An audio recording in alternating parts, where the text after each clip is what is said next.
United Nations Convention on the Law of the Sea. Article 156.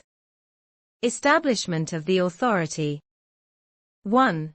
There is hereby established the International Seabed Authority, which shall function in accordance with this part.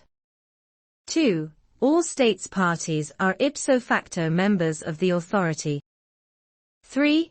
Observers at the Third United Nations Conference on the Law of the Sea, who have signed the final act, and who are not referred to in Article 305, Paragraph 1, C, D, E, or F, shall have the right to participate in the authority as observers, in accordance with its rules, regulations and procedures. 4. The seat of the authority shall be in Jamaica. 5. The authority may establish such regional centers or offices as it deems necessary for the exercise of its functions.